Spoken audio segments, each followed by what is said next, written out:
Hello বন্ধুরা, দেখো আজ আমরা তৃতীয় পর্যায়ক্রমিক মূল্যায়ন 2024-এর চতুর্থ শ্রেণীর অঙ্ক সাবজেক্ট আলোচনা করব। সিসিই অনুসারে প্রশ্নপত্রটি থেকে পূর্ণমান 50, সময় 1 ঘন্টা 30 মিনিট।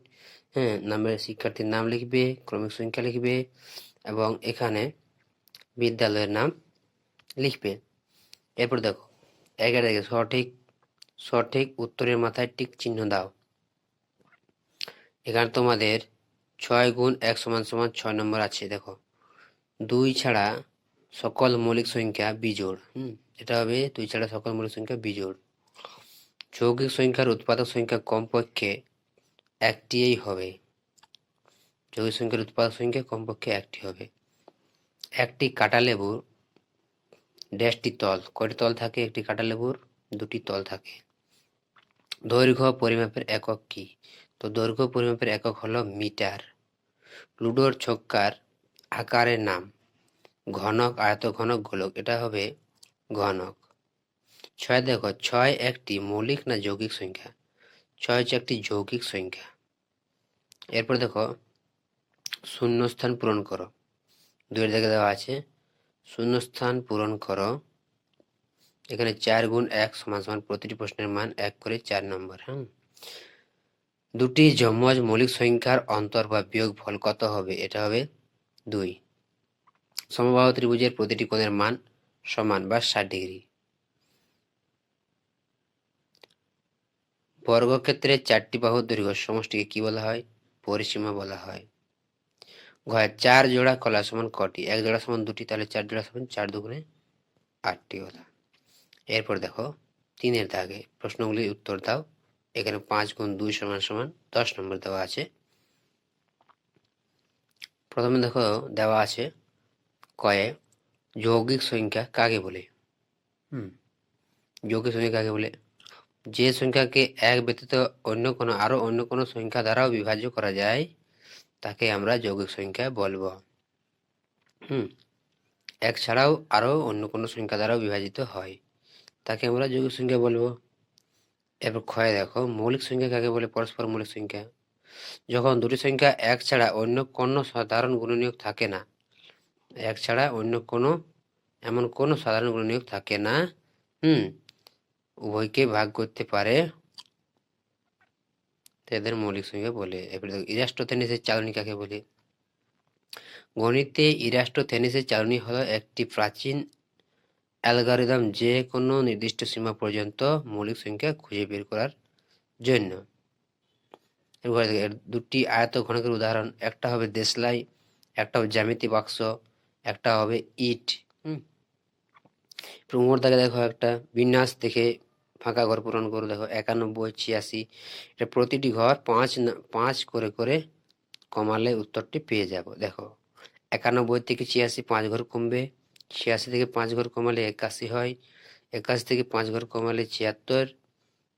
এইভাবে উত্তরটি হয়ে যাবে। 71-এর পর 66, 66-এর পর 61।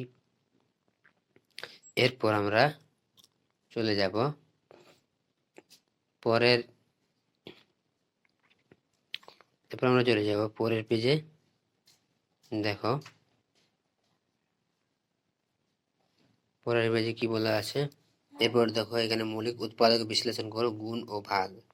এখানে গুণ একটি দেওয়া আছে, এখানে ভাগ দেওয়া আছে। এখানে প্রতিটি প্রশ্নের মান দেওয়া আছে কিন্তু 2 গুণ 4 সমান সমান 8 নম্বর। প্রতিটি প্রশ্নের মান 4 করে। দেখো কয়ের দাগে দেওয়া আছে 213 গুণ 21। এবার আমাদের 21-এ কি করতে হবে? 21-কে ভাঙতে হবে। তাহলে দেখো 21-কে আমরা ভেঙে কি পাই? 3 গুণিত 7। তাহলে 21-কে ভেঙে আমরা কি পাই? 3 গুণিত 7 পাই। এরপর প্রথমে 213-কে 3 দিয়ে গুণ করব, তারপর যে সংখ্যা বার হবে তাকে আবার 7 দিয়ে গুণ করব। দেখো 213-কে গুণ করলে পাই আমরা 639। এরপর 639-কে 7 দিয়ে গুণ করলে পাই আমরা কত? দেখো 7 নাম 63, 63 দিন দেখো 7, 4473, এটা পাই আমরা গুণ করে। এরপর ক্ষয়ের দিকে দেখো, আমরা যদি ক্ষয়ের দিকে চলে যাই, এখানে আমাদের বলেছে 7938কে ভাজিত 81। তাহলে দেখো 81কে আমরা প্রথমে ভেঙে নিই। 81কে যদি ভাঙি তাহলে কি কি পাই? 3 গুণ 3 গুণ 3 গুণ 3, 4টা 3 পাই। তাহলে এটাকে আমরা 7938কে প্রথমে 3 দিয়ে ভাগ করি। তাহলে 7938কে আমরা প্রথমে 3 দিয়ে ভাগ করব। এরপর 3 দিয়ে ভাগ করলে কত হবে? দেখো 3 দিয়ে ভাগ করলে হয় 2646। তারপর এটাকে আবার 3 দিয়ে ভাগ করব। তারপর 882 ভাজিত 3, তাকে আবার ভাগ করব 2 দিয়ে 3 দিয়ে। আবার 294কে আবার 3 দিয়ে ভাগ করব, তাহলে বার হবে কি? 98। এই হলো। এরপর দেখো 5-এর দিকে দেওয়া আছে সরল করো।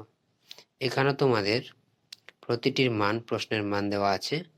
2 গুণ 4 সমান সমান 4 দুগুণে 8 নম্বর। তো দেখো সরল করি।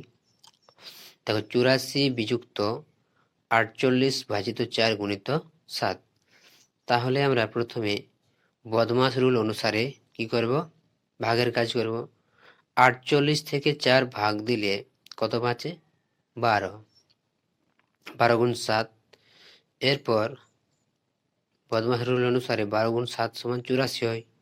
তাহলে 84 মাইনাস 84, তাহলে 84 বিযুক্ত 84 যদি হয় তাহলে দুজনেই কেটে যাবে। তাহলে আমাদের হাতে কে থাকবে? আমরা কত পাবো? তাহলে আমরা 0 পাবো। 0 উত্তর বেরিয়ে যাবে। এরপর দেখো ক্ষয়ের দাগে দ্বিতীয় বন্ধনী 35 মাইনাস প্রথম বন্ধনী 8 বিযুক্ত 3, প্রথম বন্ধনীর শেষ দ্বিতীয় বন্ধনী বিযুক্ত 20।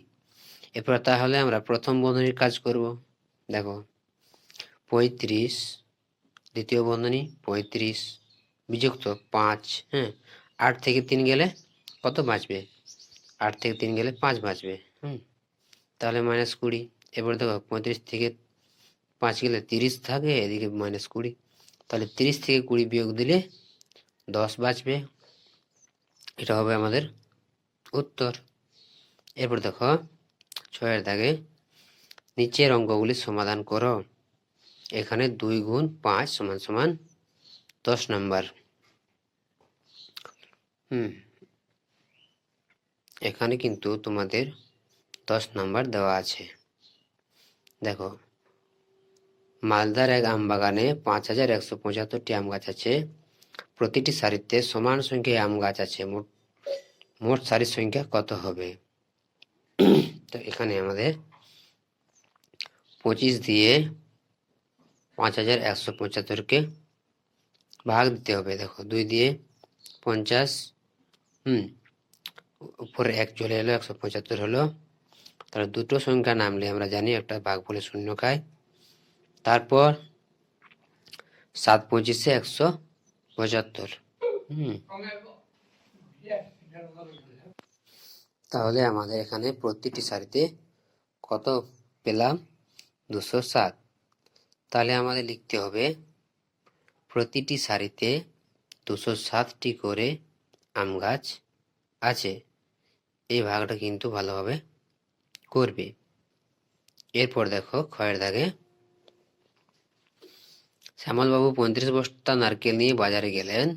প্রতি বস্তায় 25টি করে নারকেল ভর্তি করেছেন। তিনি কতগুলো নারকেল কিনে বাজারে গেলেন? তাহলে এটা আমাদের কি করতে হবে? গুণ করতে হবে। দেখো 35 নিচে 25, এরপর 5 দিয়ে 5 5 5-এ 25-এর 5, 5 3-এ 15, 16 17, এরপর 5 2-এ 10, 3 2-এ 6 কি 7। পড়তে হলে যোগ করবো 5, 7 করতে 7, 7 একে 8।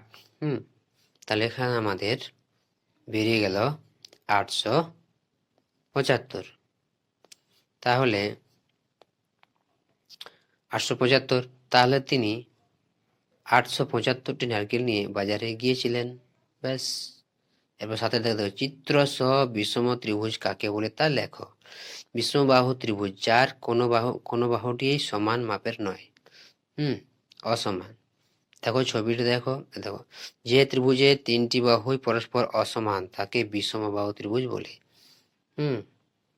কোনটি কোনটির মান কিন্তু সমান নয়, প্রতিটি বাহুই আলাদা আলাদা, তাকে বিষমবাহু ত্রিভুজ বলে।